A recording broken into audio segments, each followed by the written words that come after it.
Who can stop Steph Curry? Hopefully we'll never find out. Three-pointer.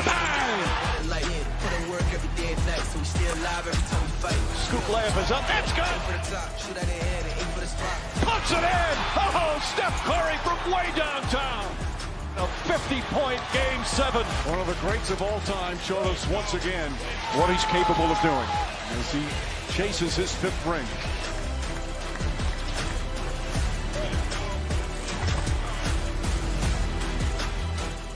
Everybody, welcome into First Take. Hope you had a wonderful weekend. Quite the crew this morning. Kendrick Perkins, Stephen A., Monica McNutt, NYC. Hey, lady. How's everybody feeling? Howdy. Pretty good. Happy Monday.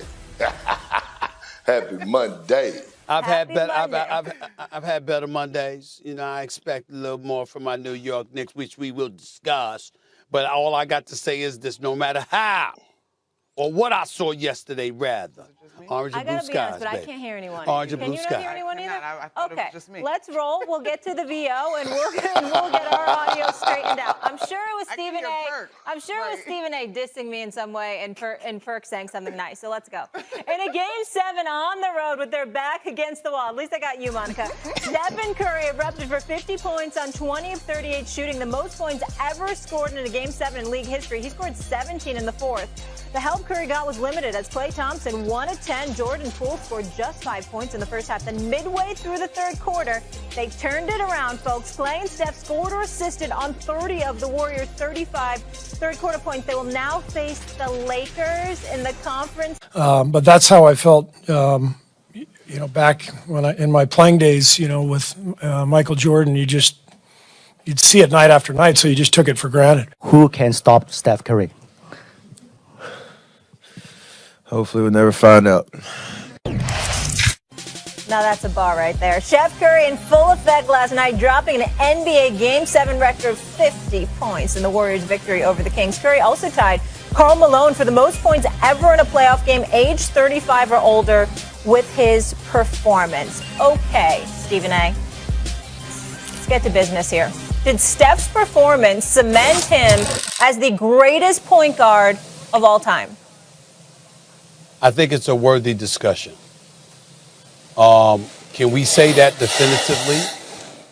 No, because Magic Johnson, like Steph Curry, revolutionized the game of basketball. Showed you that a big dude, 6'9", could play point forward or could play point guard, could be an elite passer, run an offense, lead a break, etc., etc. Although, albeit a bit smaller, some would say, the Oscar Robinsons of the world showcased that themselves, particularly him, because he averaged a triple-double in the 60s. But the fact of the matter is, Magic Johnson revolutionized the game of basketball. We can't get around that. But Steph Curry, the greatest shooter God has ever created, I think has warranted a strong discussion to be the best point guard in history because of impact. We know that he's revolutionized the game in a different way, because of what has been able to be generated in terms of three-point shooting or whatever. But I'm thinking about impact. Just like Magic Johnson impacted the greatness of a Kareem, of a Worthy, of a Byron Scott, a Norm Nixon before him and others, all right? And basically it instituted the fast break in a way we had never seen until he arrived. Steph Curry has done that for the game of basketball in terms of the jump shot, the three-point shot, the space that it creates for the opportunities that it creates for the players around him, how it scares the living hell out of defenses and what have you. And then when you take into account not just his shooting ability, but it's off the dribble, it's floaters, it's runners, it's spot ups, it's off screens and picks, it's everywhere, it's off the dribble, creating his own shot. This brother is something magnificent. There is no way around it.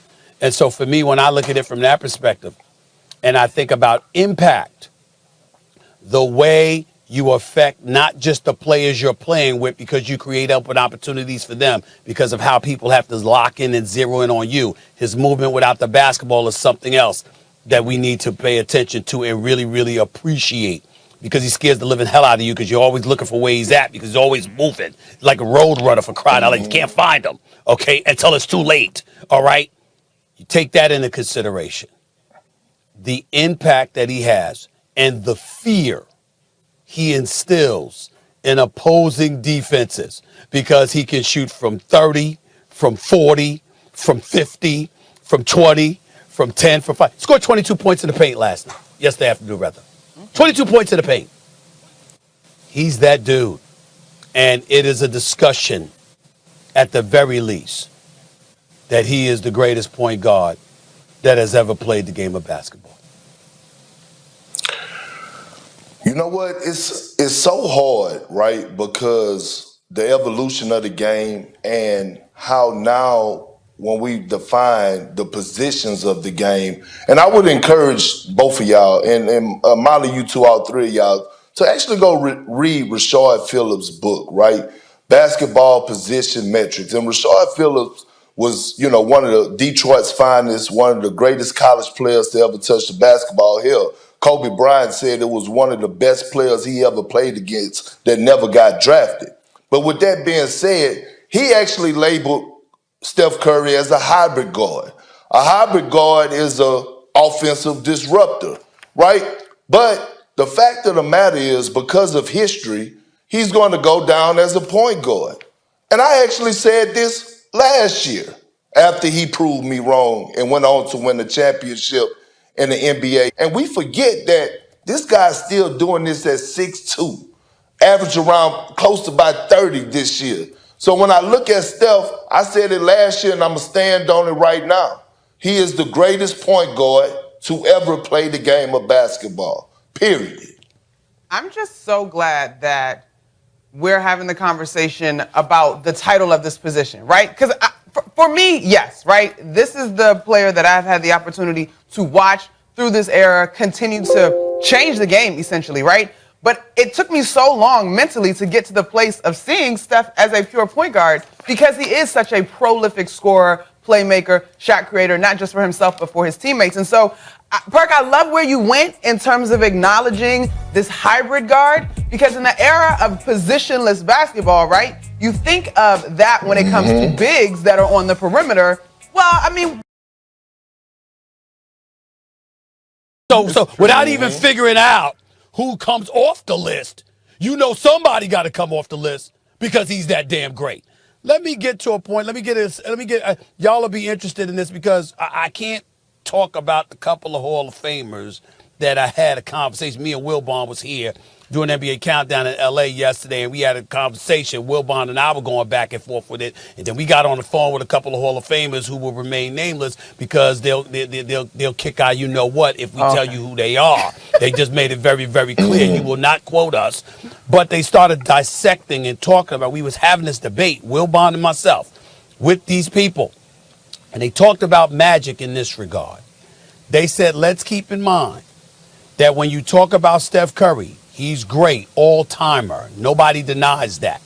But what they lamented about Steph Curry, folks, is that when you talk about him and you're not talking about his shooting, what else is there? The only time you talk about him